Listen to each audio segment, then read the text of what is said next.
Друзья, всем привет! Меня зовут Алексей, вы на канале Календарь Рыболова. Подходим с Карлосом к землянке.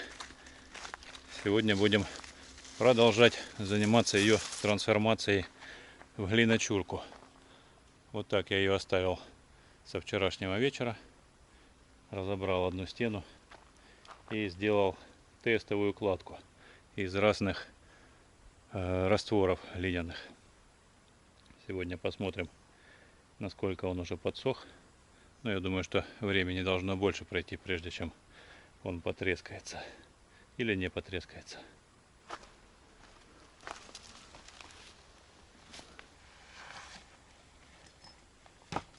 Также сегодня хочу половить рыбу. Вчера я немного подкормил. Сегодня тоже буду продолжать прикармливать и немного половлю.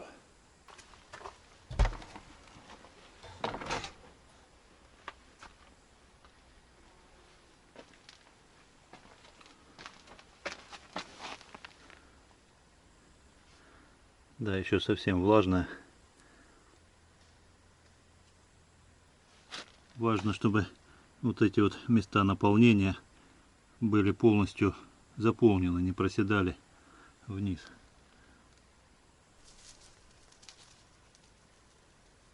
Где ты лазил? И морду уже испачкал все.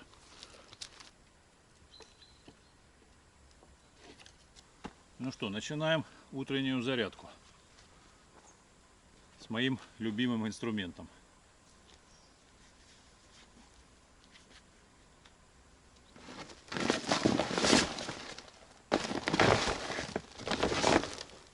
Мыши снова делают брашку из груш.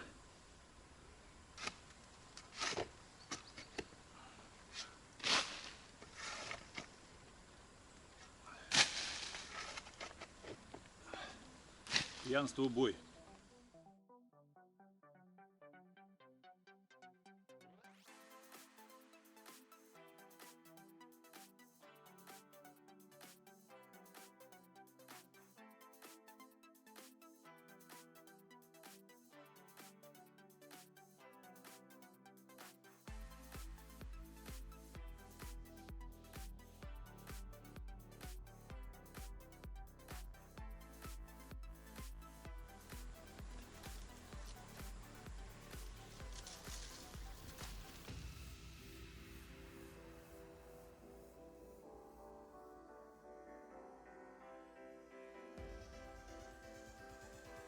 Возьму немного червей для рыбалки.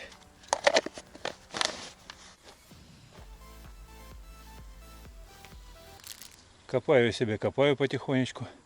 И периодически мой взгляд падает на эту насыпь, образовавшуюся. Ничего вам не напоминает? А если ее приподнять на полметрика, а в идеале до самого бревна? Ни на что все равно не похоже.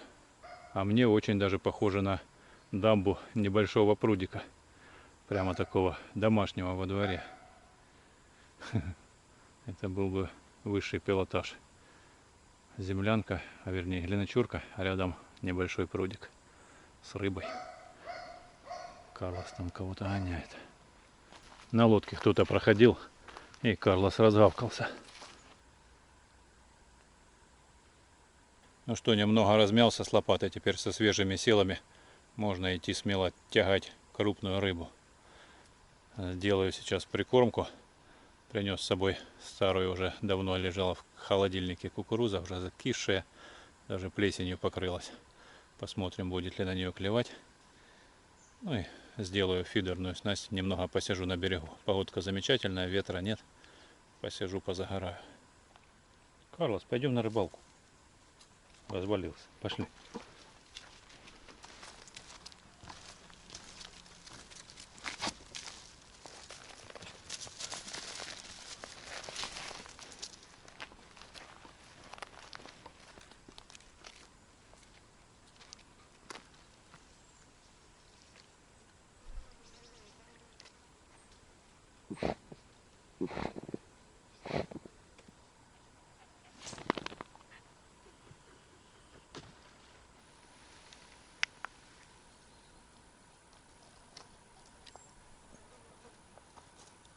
Необычная расцветка у бабочки.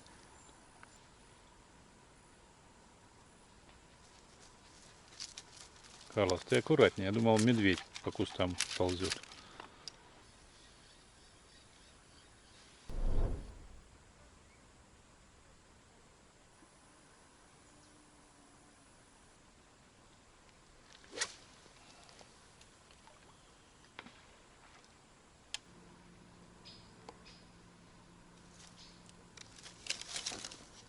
Позагорали с Карлосом около часа. Ничего не поймали. Один раз кто-то дернул и выплюнул сразу. Непонятно. Можно сказать, что второй день подкармливаю. Правда, вчера неудачную совсем прикормку сделал. Решил добавить старой муки, которую уже комками взялась. Я ее использовал для приманки в ловушке в вентере. Размазывал ее. И ее добавил, не знаю для чего, ну думаю, чтобы не пропала, куда-то ее использовать. Она стала прикормка сильно липкой и не вымывается из кормушки. Кидаешь, она постоянно там как пластилин. Короче, вчера так толком и не удалось нормально прикормить. Но сегодня сделал уже все по феншую. Хотя бы сегодня уже прикормлю нормально. А может позже что-то клюнет. Сейчас еще поработаю немного и буду готовить обед. Друзья, только что ходил к речке посмотреть, не клюет ли там. И как раз вовремя спустился во время поклевки. Подсек неплохой подлещик, но у меня с собой не подсака, не садка, куда его положить. В общем, сейчас быстренько переобуваюсь в тапочки, беру садок и надеюсь, что он еще там на крючке, буду пробовать вытягивать. Вот он еще плавает тут на крючке.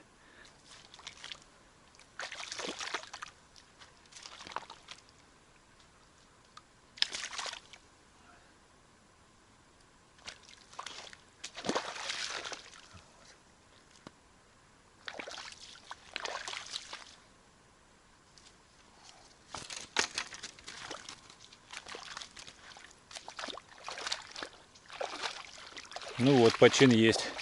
Я занес его в садке подальше, там вода прохладнее, чтобы он подольше был живой.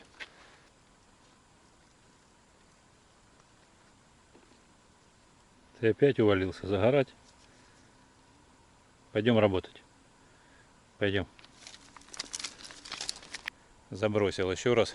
Так прямо сразу сходу не клюет. Поэтому пойду еще поработаю. А приходить буду почаще проверять. Ракета летит.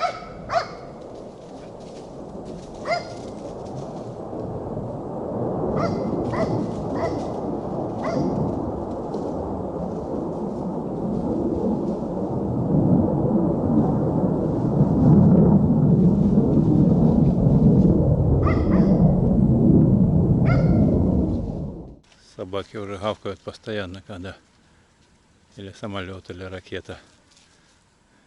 Короче, чувствуют приближение угрозы.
Пойду проверю, как там рыбка клюнула или нет. И потом буду готовить обед. Уже очень хочется поесть.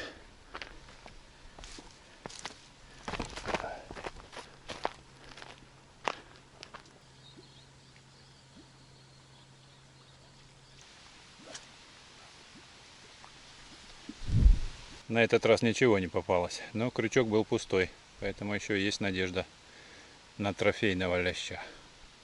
Карлос, ну что ты разлегся на камушках? Тебе тут твердо, неудобно. Пойдем в землянку, пойдем.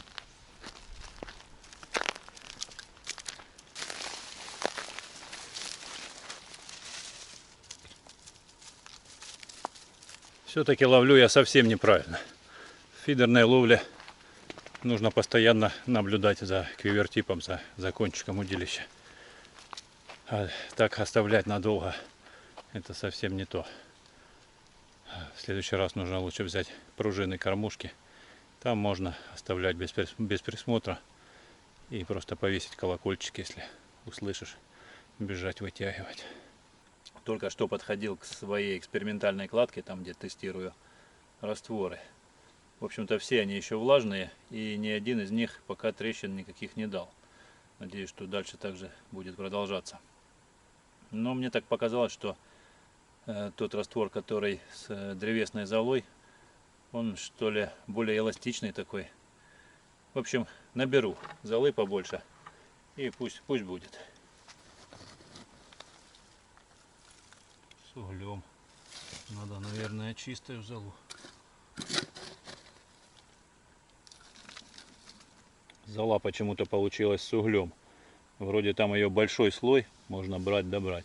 Но она вся вперемешку с углем. Я думаю, в растворе уголь не очень нужен. Хотя я подумал, все равно нужно собрать хоть и с углем. Потом можно будет через сито протрусить золу, а уголь останется на шашлыки. В любом случае чистить печку нужно, потому что в ней уже половину золы с углями.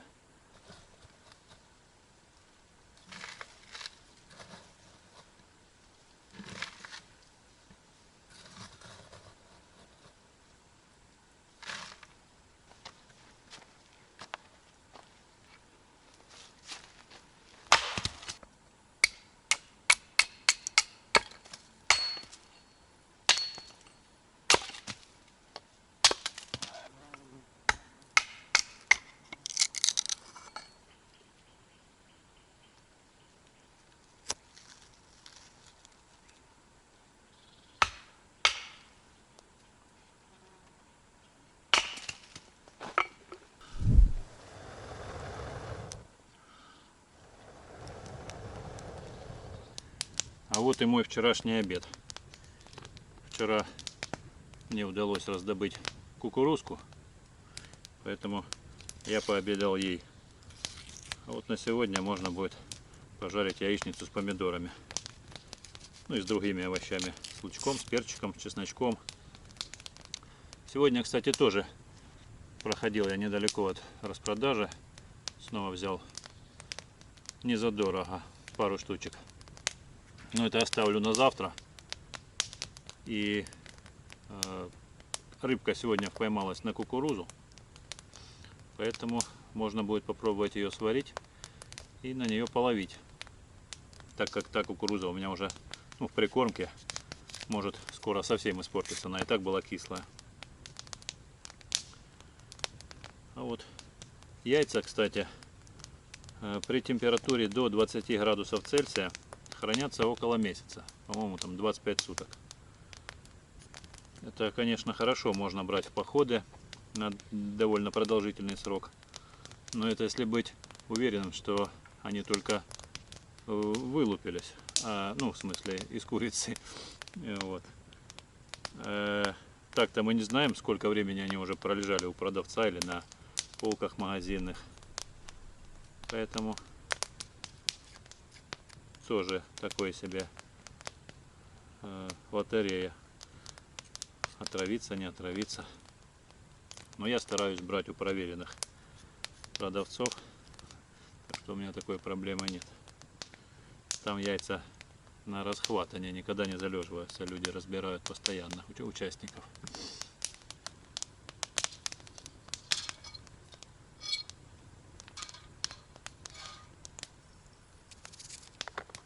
Люблю резать вот так скибочками, арбузиком. Не нужно с досточкой заморачиваться. У меня там где-то есть в землянке досточка старенькая. Всегда можно на вот таком вот, на крышке от бокса порезать.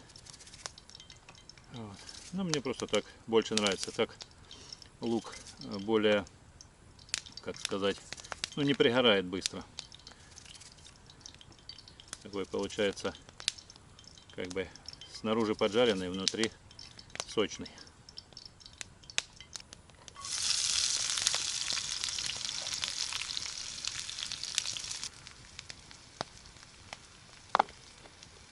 Помидорчики у меня снова сорт черри.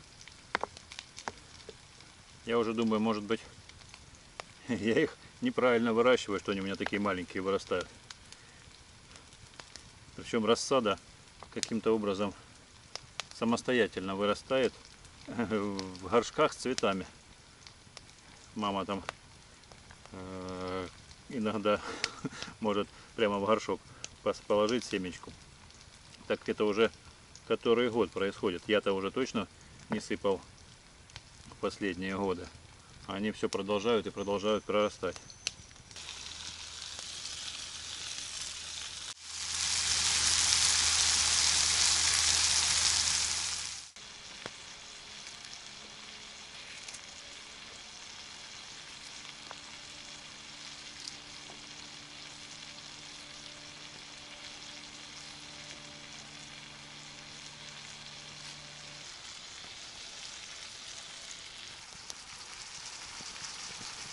Ну и чесночок.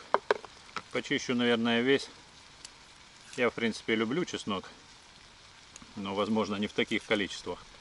Я вообще думал, что его не надо прятать куда-то, куда основные продукты, ну, от мышей в плане, в ведра, там еще куда-то. Я его положил просто на полочке. И таки погрызли его мыши. Наверное, как в том анекдоте, когда ежики кололись, продолжали колоться, так и мыши продолжали плакать и грызть чесночок.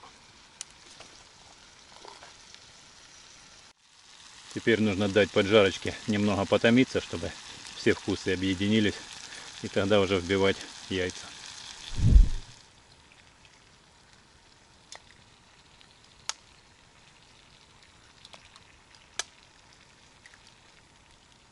Открою консерву с Карлосом напополам. Даже Карлосу большую часть отдам. По-моему, готово.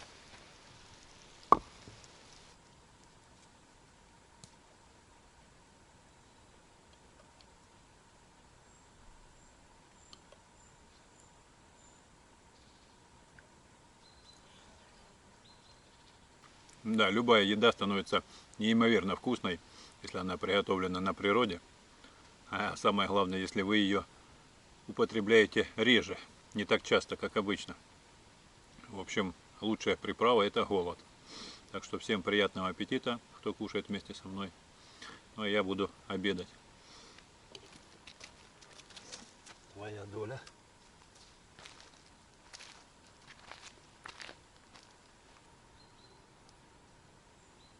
Пойду помою сковородку. Ух, и наелся.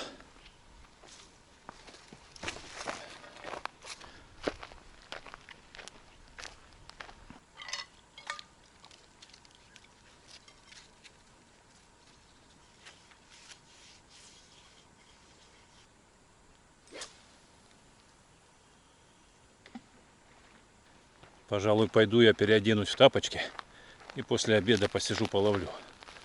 Раз такой клев начался, только забросил, сразу поклевочка.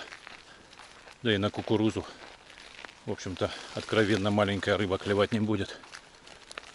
Так что вот так.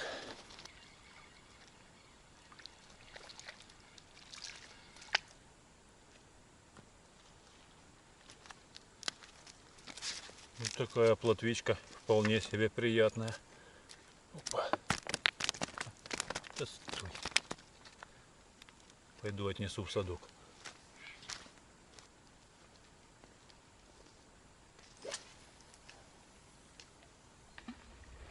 Поймал еще 2 плотвички, хорошо клюет, но зараза оборвал поводок.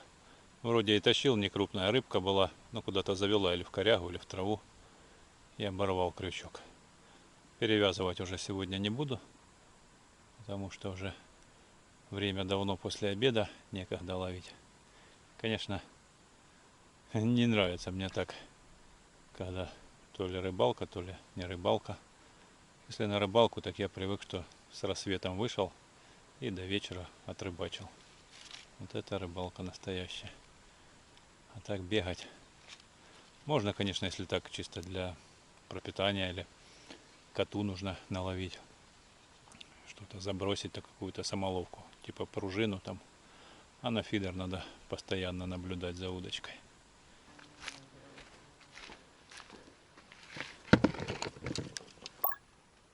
Что, Карл? Домой тоже хочешь? Друзья, если честно, что-то работать мне сегодня совсем расхотелось. И, в общем, настроение что-то подпортилось. Это вовсе не из-за рыбалки. Рыбалка мне очень даже понравилась. Рыбки поймал и себе, и Найку. Так как-то вспомнилось, как я раньше посещал землянку. Не то что неделями, а месяцами. Здесь безвылазно находился. Постоянно что-то делал, находил какую-то работу, строился, даже когда строил землянку. И находил время и порыбачить. И как-то все оно шло своим чередом. Никуда не спешил, хотя и уже холода были на носу, уже спать холодно было. Но как-то так было спокойно. Вот. А сейчас хожу вот это уже по одному дню. Заметили, что я в последнее время в землянку хожу без ночевок. Это все в связи с больным сердцем. В последнее время у меня участились приступы. Скорый очень часто вызывал. Постоянно это стенокардия, тахикардия, кризы. В общем, вся вот эта ерунда. Я не жаловаться, не плакаться, просто говорю, почему я не остаюсь ночевать. Очень часто вот эти приступы, и они часто сопровождаются и паническими атаками, в том числе, когда начинает сильно болеть, стенокардия начинается, еще и начинаешь сильно переживать, что все, инфаркт, ну, в таком плане. И еще и давление там до предела выстреливает. И вот так вот скорые приезжают, делают кардиограмму. Да, бывают там плохие кардиограммы. Бывает, ну, вроде просто давление подскочило, криз там прокапали. Вот. Но не в том дело, я за другое. Вот. Часто ночью вот такая вот ерунда случается, и если это случится в землянке, я даже не знаю, как это все обойдется. Но когда ко мне приезжали дети, было намного мне легче, проще, не знаю, как объяснить. Видимо, какое-то душевное спокойствие, равновесие. И стало намного легче. Вот. И может быть еще из-за того, что я с ними был еще более активен. Постоянно мы на речку там по 3 раза в день ходили. Какие-то там зарядки, гимнастики. Опять же с детьми вместе. Вот. И мне стало легче. Приступы прекратились. Стенокардия уже очень редкая была. И в итоге через месяц у меня уже даже боли ушли в сердце. Вот. И тьфу-тьфу-тьфу. Сейчас пока все в порядке. Вот. Я боялся, что вот когда дети уедут, у меня может это, ну, как бы вернуться обратно, какие-то переживания, и опять же, и отразиться на здоровье сердца. Но пока держусь, пока вроде все хорошо. Поэтому, наверное, я следующий поход попробую сделать, ну, как минимум с одной ночевочкой, а там как пойдет. Вот. Потому как раньше я без этого, без тонометра и кучи таблеток вообще не мог выйти. А сейчас как-то вроде часть таблеток даже отменяю по давлению самостоятельно. Я уже даже не думаю, не знаю, что думать о врачах и о медицине в целом. Я уже не сомневаюсь, что они работают исключительно в своих корыстных целях. Работают все на фармакологию, какие-то им от этого бонусы идут, чем они больше назначат. Это уже однозначно многие доказывали, что врачи получают от фармкомпаний какие-то деньги. Вот. Ну, наверное, не просто какие-то, не маленькие. Вот. Я от кого-то слышал, не помню, где это слышал, такую фразу по поводу, что врачи нужны только в тех случаях, когда, ну, вот у вас кость поломалась, или, ну, вот в таком роде, где нужен, ну, такой вот лекарь, который вправит, там гипс наложит. А вот эти все пилюльки, таблеточки. Вот. Хотя, естественно, смотрю множество лекарей, которые против этих таблеток и от давления, и от холестерина, статинов этих. Я, кстати, не стал пить статины. Опять же, поддавшись на вот такого рода видео, там где доктора, ну, как правило, из частных клиник, которые все равно, в принципе, работают не там для души своей, там, а, естественно, на свой карман. Свои клиники рекламируют, туда заманивают клиентов и так далее. Вот. Но кто его знает? Может быть, где-то и есть правда. Нам нужно только ее найти, чтобы свое здоровье как бы восстановить. Вот. Что еще хотел сказать? Да, что я полностью солидарен с тем человеком, который говорит, что врачи нужны только вот в таких вот экстренных случаях. Да, еще по поводу того, что как хорошо было бы побольше времени провести в землянке, несколько ночевок, успеть больше поработать, больше отдохнуть, больше порыбачить. Все в этом хорошо. Единственный момент — это то, что когда я хожу вот так очень часто, практически каждый день, я прохожу большие расстояния. А это... Ой, зацепился. Это очень полезно. Именно ходьба, вот такая средней нагрузки, не бег, который там суставы убивает у человека, особенно если у него лишний вес, не какие-то атлетические там упражнения, которые большая нагрузка идет на тело, на мышцы, ну и на сердце, соответственно, а именно ходьба. Вот. И я заметил, что вот когда я вот очень много ходил, после этого мне реально стало легче. Я вот даже сейчас забрался на горку, без перекуров, не останавливаясь, отдохнуть. Выбрался. И тут такое настроение, что хоть бери, да беги потихонечку. Вот. А раньше мог несколько раз остановиться, дыхание сбивалось, вот, приходить в себя. Сейчас вообще без проблем. Я заметил, что намного лучше у меня сейчас физическая способность. В общем, как-то так, не знаю. Спонтанный такой разговорчик получился по здоровью, медицине. Если что, дополняйте, может быть, рекомендуйте свои какие-то упражнения. В общем, как полностью уйти от таблеток.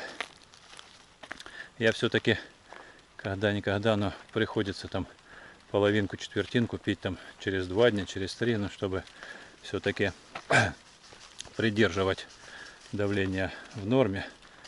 Хотя некоторые говорят, что наоборот, раз организм помогает, значит ему это нужно, что он таким образом, может быть, вымывает эти бляшки за счет тока, за счет давления этого. Вот. А нужно лишь помочь там корректировкой питания или физическими нагрузками. В общем, я стараюсь во все эти моменты углубляться, читать, изучать. Вот. И считаю, что, в общем-то, на каком-то этапе вот сейчас мне стало лучше. Я надеюсь, что это не временное явление, и улучшение будет продолжаться. В общем, все, долго разговариваю. Всем желаю здоровья, мира и добра. Увидимся в следующих видео. Пока-пока. Найки, ты где опять лазил? Трубочист.